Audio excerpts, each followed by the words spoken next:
Radio for Justice brings you up to the minute news and conversation around the criminal legal system in Colorado and beyond. Welcome to Up to the Minute.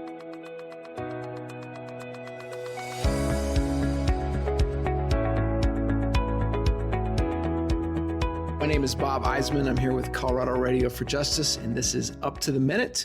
We're at CCJRC. I am co-host JoyBelle Phelan, and today we are talking with Christie Donner, the Executive Director of the Colorado Criminal Justice Reform Coalition.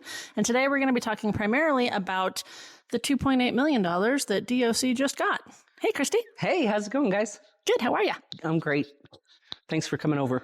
Thanks for having us. So, in case anyone missed it, the JBC, the Joint Budget Committee, gave another $2.8 million to the Department of Corrections. Why, and why do we care? So the specific request was for 153 more private prison beds, right? So backstory quickly is every year the Division of Criminal Justice puts out prison population projections, which just essentially forecasts what they expect the prison population to be. It's a really important document for the Joint Budget Committee and legislators. They do a lot of budgeting to that. So the forecast came out. They expect an increase. We can talk about the why behind that because a lot of that is DOC driven. So they came back to the General Assembly to ask for more money, right? So there's a process by which agencies and departments can request more money off session. It's called the Supplemental. And so DOC submitted one in September for these 153 more private prison beds based on those projections and the fact that their vacancy rate now is below 3%. So unfortunately, what the Joint Budget Committee is not very good at is asking the deeper questions about what are you doing to reduce the need for beds, and where are there efficiencies, and are we fully utilizing community corrections, and asking about system performance with the department. And so we're damned and determined to fight them over every bed. They don't need more beds.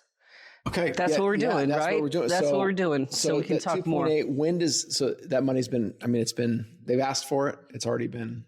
Yeah. So this is, and I just learned this, right? Even though I've been doing this for so long, I didn't understand this. So off session, the supplemental process is essentially the Joint Budget Committee giving permission to the department or any department, right, to overspend, right? So they give them permission to spend more money than they were allocated. It's also a commitment by JBC that they will run an actual supplemental bill in January as part of the supplemental process that then has to be approved by the General Assembly. I thought they actually got the money. They haven't gotten the money, which means we actually have a second bite at this apple. That was my question. That was my understanding was that you can't just give extra money out without it going through. Yeah, that's what I didn't appreciate. Believe it or not, I thought, can 6 people, that make up the Joint Budget Committee, do they have that authority off session? And I always thought it was yes. The answer is no. So they just give them permission to overspend, but it has to still go through the legislative process. And the thing that was interesting, these are normally like almost automatic yes votes. I always tell people I have never won. We fought every bed that DOC has ever requested. We have never won. And the only way that we've been able to help reduce the number of prisons, right, is by reducing the number of people in them. So we shifted years ago from like fighting every bed and fighting the private prisons and trying to just close private prisons as a matter of principle and stuff like that, to just focusing on strategies that can reduce the population, because that's when particularly the privates will close. If they're not making money, they close, right? Yeah. But this time it only passed by 1 vote. Really? And that was the first time, and that's a shift. And I think that's partly the organizing that CCJRC and the other community-based organizations that were there. We had 75 people that packed the committee hearing room, which you never see, especially in the September supplemental. Off session. It's unheard of to have that. Now, I had no more prisons buttons on. We were very clear to indicate who we were and why we were there, because they had other, 8 supplemental requests on the agenda and stuff like that. We had sent a letter to JBC opposing it. Leadership from House and Senate Judiciary Committees weighed in and opposed the budget request. So again, it's all about ratcheting up the heat and the scrutiny and really pushing JBC to ask the tougher questions. So we're like this far away from being able to lock JBC in a 3-3 tie, but it's going to take a lot more community engagement. You know, there used to be a time where CCJRC could just roll up and try and push an agenda or, you know, stuff like that. And the politics have really changed, and this administration is not open to holding DOC accountable or looking at best practices, performance improvement, nothing like that. And so we have to come with a lot more. I always say we have to raise the heat and broaden the base of people, particularly now because the budget crisis is no joke. I mean, they cut, $55 million out of Medicaid. They swept $100 million out of affordable housing. They're doing all this stuff. And then DOC comes in and gets more money for prison beds. It just doesn't make any sense. Can you, for the people that are listening, explain the vacancy rates? Because I don't think a lot of people understand what that means. So every year DOC is, in their budget, they are allocated for X number of beds, right? And so, and that includes the private. So they decide how many private prison beds they're going to budget for, and then what the quote operational capacity is for the department. So that's even if there's empty beds here, empty beds there, if they're not funded beds, they're not in the operational capacity, and they don't count for purposes of the vacancy. So the vacancy rate is just like it would be in a hotel. Is there an ass in the seat? Or is there not an ass in the seat? Is it open or not open? Right? And so when the prison bed vacancy rate starts to get in that 1-2% level, which is pretty full, DOC starts to really struggle to put it through classification, get the right people in the right security level, separate people that need to be separated, and all that kind of stuff. So it really becomes a really important prison management issue, as well as a quality of life issue for people that are inside. So DOC is pretty much flat out of medium security beds. Where it becomes important to us, right, in addition to that, is we worked on legislation in 2018 that created the prison population management measures. Back and then, you guys might remember, right? Same position, really low vacancy rates, threats of, bringing in sled beds and all that kind of stuff. And but for COVID, we would have been in a real pickle, right? And so we worked on the legislation that essentially says the prison population can be managed. There are steps that you can do. There's times when the left hand isn't paying attention to what the right hand is doing between ComCore and DOC and the parole board. And so it just had some very common sense measures that say, hey, DOC, when that prison bed vacancy rate is 3% or below for 30 days, you have to do things. Like you have to notify the courts and the prosecutors and the Joint Budget Committee. DCJ has to give a list to the Department of of vacant ComCore beds. They need to generate lists for the parole board to consider for people who are within 90 days of a mandatory release date anyway, or people that are very low risk. And so the idea is grease the wheels. It's not like people can get released that aren't already eligible for release. It's just looking at efficiencies and intentionality and mindfulness because DOC is running out of beds. So that bill passed actually unanimously. Bipartisan support. It's kind of just common sense. Let's be thoughtful and all that kind of stuff. Then, of course, COVID hit. So it hasn't been an issue until now. And so DOC was attempting to avoid triggering the prison population management measures by keeping people in jail. So then the jail backlog, when people are waiting transport to DOC, they sit in jail and they're not counted in the vacancy rate. The people they're counted in the inmate population. That's also part of the game. But they're not in a bed. They're not in a bed, right? So they were artificially keeping that above 3%. And of course, the sheriffs went ballistic over the impact on their jails. And so they finally had to trigger and do the notification. So we've been under the PPMM operationally for a month or so. Okay. Maybe a little bit longer than that. Which means what? What should be happening right now under that PPMM? So DOC has done the notification. It was a one-time check a box. Everyone is supposed to be notified. DCJ is regularly giving them a list of community corrections beds, but it is very difficult to actually determine how many are empty that could take somebody right now, to be honest with you. So we've got some cleaning up to do. They provided a list to the parole board of people that were within 90 days of their MRD that met a bunch of other criteria. Like you couldn't have victim notification, you had to have good institutional conduct. Because the whole idea is like, who can we expeditiously, quickly kind of move through the process? And so all of those lists have been generated and they have gone out. They've had little to no impact from what we can tell so far. I think there's some limitations in the statute and in how DOC and it can just sort of it doesn't require them to actually do anything. Right. To be honest with you. It's the, what's the game where you're moving the cups around? It's a show game. Yeah. And there's some real limitations in the bill itself, in the statute itself. So one of the big things, so back in 2018, DOC had the process, if you wanted to be a registered victim, you had to do something affirmative. You had to opt in to the victim notification process.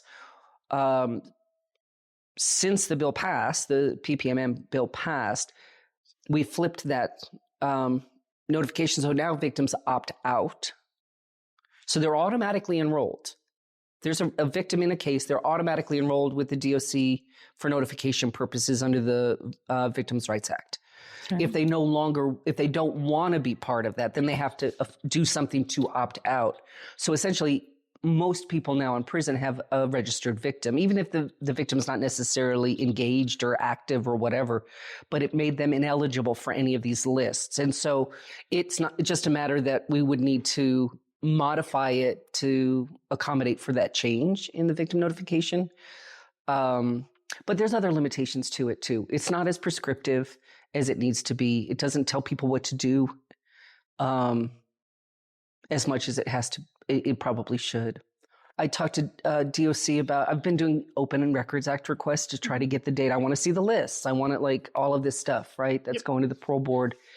Very short lists, as you might imagine. And then there's one that should be a lot bigger, which is people that are assessed to be low or very low risk, because we don't have victim notification as an exclusion. Like you can still have a registered victim and be eligible if you're lower risk. And that list was really small. And I was like, that doesn't make a lot of sense to me. And so in talking to the DOC about okay, how are you screening for eligibility? They said, we did an algorithm. I was like, an algorithm? Tell me more about said algorithm. And haven't gotten any real response to it. So I actually called up the director of the Department of Corrections. I was like, what's up with this algorithm? She's like, I don't know. Let me find out. So there may be more there. Right. But the bottom line is that the statute's too weak. It's the first time it's been implemented. So it's good to know kind of where the cracks are. It was real clear what the intention was. It's not fulfilling its intended purpose. So we're going to try and go back next session and strengthen it. Have you talked to anybody at the legislature? Are they aware that it's too weak? Yeah. Okay. So and there's agreement that it's too weak? It's pretty clear what the intent was of the bill. It unanimously passed. There was a belief that we could manage through common sense and expeditious, again, mindfulness, blah, blah, blah, blah, blah. We could manage this population. The prison population is not growing it is not exploding. It is growing by 23 people, men. In the women's population is not even growing. So we're just talking about the men's population by 23 people a month, which is one person per judicial district, right? It's not on fire. It is very small shifts and changes that could zero out this growth, which would mean we would zero out the bed needs, which would mean we could save millions of dollars that could go somewhere where we would rather it go, whether it be to healthcare or whatever. Water, education. Whatever. Yeah, the list would go on and on and on. Pick your list. There's a long list. There's a really long list. Anything but, right? I mean, let's. We know that staffing shortages are a thing, right? That's part of the challenge, right? If you are taking, for example, a case manager off of their case manager load because they have to go sit in a unit, they're not getting their other work done. Yeah. Right? And so if there are, I'm guesstimating, I don't know that this is the number, but if they have 100 people on their caseload and I'm picking a number, 20 of them need a parole plan in, that's not happening. Yeah. How do we fix that? I hear you. And the staffing shortage was for real, right? And there were a lot of case managers that were pulled off. But DOC also gets funding for, case managers, facility parole officers, restore case managers, all who are supposed to be doing parole planning. So is it we've got too many cooks in the kitchen? We got too many case managers in the kitchen? Like, why? I mean, it is not for lack of throwing money and more full-time equivalent like FTEs and positions in DOC to do it. And there's no feedback loop. There's no consequence, right? There's no consequence. So the other thing is the tabled list. Can we talk about how long the friggin' tabled list is? The table list, yeah. So that's in the PPMM too, is like, look at the tabled list. Folks that have been conditionally approved for parole, they're just missing whatever. A parole plan, complete the program that you're in, whatever it is. It's like a black hole. Yep. So we were saying, DOC, generate the tabled list, give it to the parole, like let them know, did they complete whatever put them on the tabled list? Well, and that's the same problem, right? Because if the teacher, educator, like if they can't finish a program because the teacher is someplace else, has left, moved, whatever, like any number of things can happen, what then? Yeah. Well, people will sit on the list until they get taken off the list because they've hit an MRD. Yep. I mean, like for real, and right? They've been like on that list for years. Yeah. Let alone people with special needs parole that need a hospice, they need like a nursing home and we'll never, we may or may not ever find, or people, anyway, that are just really, really hard to find parole plans for. There are some reasons why that people can get tabled, right? Yep. That are legit. Yep. But that's not my experience in terms of the majority of people that end up on that tabled list. And then nobody owns the list. Nobody's working the list. But a lot of it is like, who's quality controlling?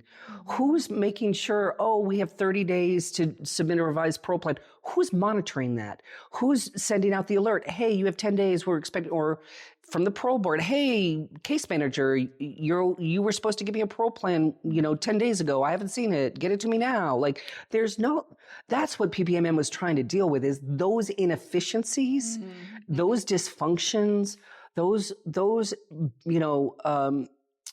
substandard operations and practices, and say, do better, because it matters. It matters for the prison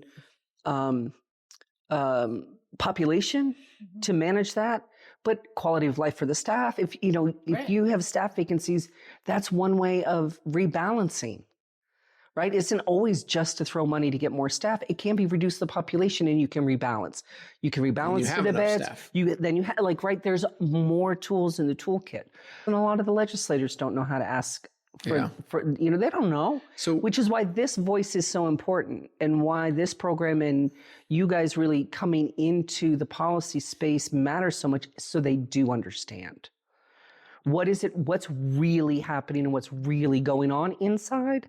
Because they don't really know. You brought up that the rules were made, be better, do those kind of things. Who is supposed to be holding them accountable for this? You, me, Joy, anyone else who's paid, but there isn't any, don't have mechanism. There's no mechanism. Yeah, I mean, technically House and Senate Judiciary are the oversight committees for the department. But they're really removed. They're not really resourced to play like as an ombudsman or an oversight committee. There's nothing that really is kicking the tires and looking under the hood. Now, the creation of legislation inside as a formal kind of policy making and informing group could really help for that. But a lot of states have moved, and by a lot, I don't know exactly how many, but I know there's a lot more interest across the country on creating like prison oversight commissions, just dedicated specifically to both supporting best practices and what works and all that stuff, but also to serve in more of this accountability. And when things are not going well, how do we have corrective action? Who is held responsible? What does that mean? But right now it's sort of like there aren't consequences. If like nobody else could keep their job. Can you imagine like in the private sector? Oh my gosh, no. If like you had a supply chain that was like, you have 30 days to get me stuff, and they're like, maybe. Like, would you work with that supplier again? No, you got it. But that's the parole board and DOC. It's crazy to me. So at what level are these kind of decisions being made in terms of, like, this is all high level stuff, right? Like, is this being made at any kind of, like, from the warden down, or is this all like above? Well, certainly. In terms of those kind of, those kind of decisions. Yeah, in terms so there's of numbers. policy that gets made by the department, right? Right. You get stuck in medium, depending on how long it is to your PED. 60 months to PED, you're stuck in medium. Yep. Regardless of your points. Regardless of your points, institutional conduct, track record, you could be, a model inmate, right? And you would still get stuck at medium because DOC policy. So that's at a policy level. DOC could shift the policy and should shift the policy because it makes no sense, right? But there's also these operational level, right? There's no reason why wardens or whoever couldn't be, or the CM3s, right? Who are going to say, we're going to have a quality control process to make sure every parole plan, and that it's an approved parole plan, is submitted. That is, if that was part of your job to do that, then I would be measured on my performance in that way. So there's ways you can incentivize it. There's making sure you have the right person doing it. But right now, there's no performance metric. There's no data collection specific to that. So the oversight is based on individual people raising specific situations or experiences that they've had, and they find a group, us or others that are out there that are paying attention, and then try to say, this shitty thing happened to me. Is there anything you can do about it? And 9 times out of 10, the answer is no. But sometimes, we can get on the phone and say, hey, why didn't that, the CompCore referral didn't go in? They're past their statutory, they have a right, blah, blah, blah, blah, blah.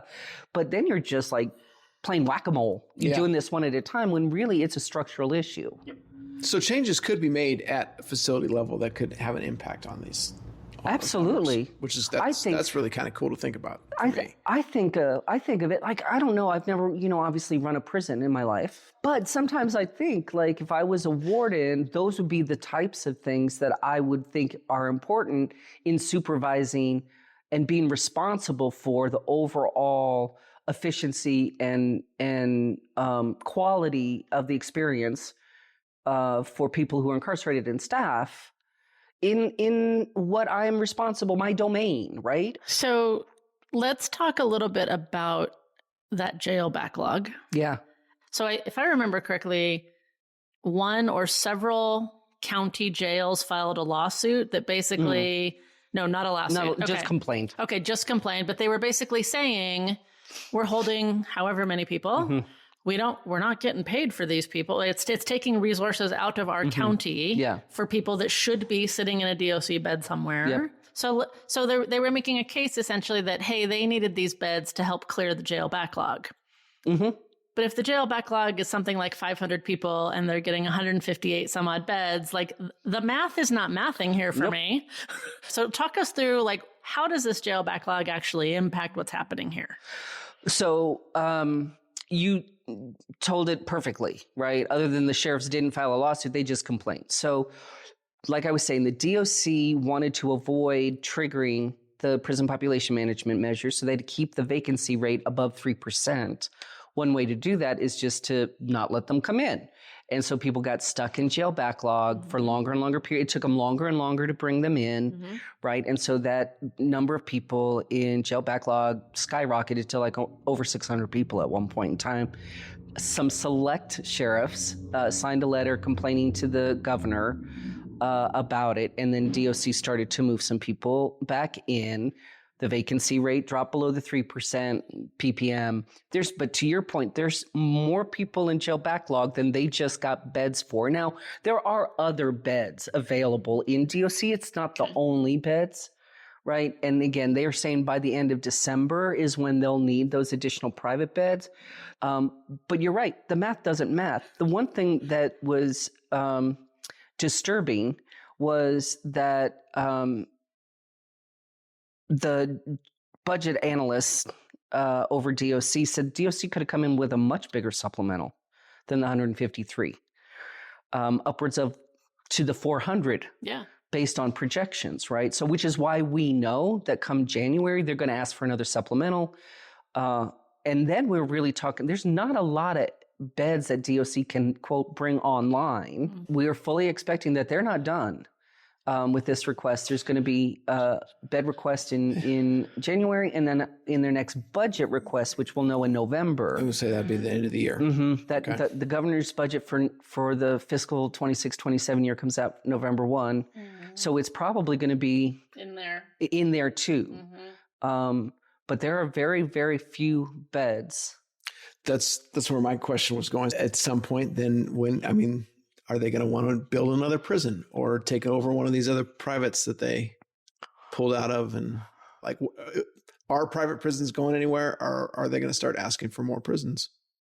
Well, a couple of things. So we have, because it's a big question, right? So the number one driver of growth in the prison population right now is an increase in parole revocations for technical violations. That's it. It's not a rush of new court commitments or an increase in sentence lengths or any of that kind of stuff. It is the main driver of growth in the population. 1,100 men last year went back to prison on a technical parole violation. That's why we think there are a lot of policy solutions, right, to address the population. Let's say they choose to do none of that, but then, okay, what does DOC do? They're going to open every bed that they can, right? Which is what they physically currently have. So that won't last for too long. And then you really are talking about whether or not DOC is going to get funding to build a new prison. It takes years and years and years to do that. Right. And so they're outside the runway. If they were going to plan to do that, they probably should have started 5 years ago if they wanted it to be shovel ready for when it's needed. It's not. So then the other option would be to either convince the Core Civic, right, to reopen one of their closed facilities. So they've got Walsenburg, they got Burlington, are both closed, owned by Core Civic. So they could decide to reopen those. Or GEO owns, and they could reopen Cheyenne Mountain, right, in Colorado Springs. So we do have three. Now, there was a fourth, Hudson, that GEO owns, that they just got a contract with ICE. It's an ICE detention. To do ICE detention. And we've heard that Core Civic wants to get into that game as well. Right. It pays a lot better than the state, all these kinds of things, right? So now the state is competing with Homeland Security. And I'm sure then now the price of those facilities, if they wanted to buy them, has gone up considerably because now there's competition. So they kind of have the state over a barrel on in some levels. So there aren't any cheap or fast. And we're talking like well over $100 million. Best case estimate is somewhere in the neighborhood of $150,000 to $200,000 per cell to build. And that's not if it's like a super, super high security. So that's going to be one of the legacies of this administration, right? The Polis administration is they have put us in a position where for the first time in 22 years, the state is at a crossroads as to whether or not they're going to build a new prison or not, or fund higher ed, or fund Medicaid, or do all these other things. So it's left the state with not a ton of options. We could come up with lots of ideas. All kinds of ideas. Right? And so, and the thing is now is the time to bring those ideas for particularly people who have lived experience, who've been inside. Like, what are your ideas? What does DOC accountability look like? And we're soliciting, we're actively asking, if you have ideas, please contact me. I think we need to huddle and really bring the brain trust together and figure out what does a path forward look like, because it's going to come from this community.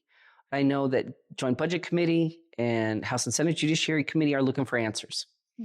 And so let's give them to them. So anyway, I just wanted to thank Christie Donner from CCJRC. This is my name is Bob Eisenman. I'm with Colorado Radio for Justice. We're here on Up to the Minute. Been joined by JoyBelle Phelan. Thank you so much. Christie, always a pleasure. Thank you for joining us today. Me. Thank you. Up to the Minute is a production of Colorado Radio for Justice. Tune into our 24/7 broadcast on www.radioforjustice.org. Listen on the app from the App Store and Google Play. Catch this show and other original works shifting the narrative on the criminal legal system on Apple Podcasts, Spotify, YouTube, or wherever you get your podcasts. Colorado Radio for Justice.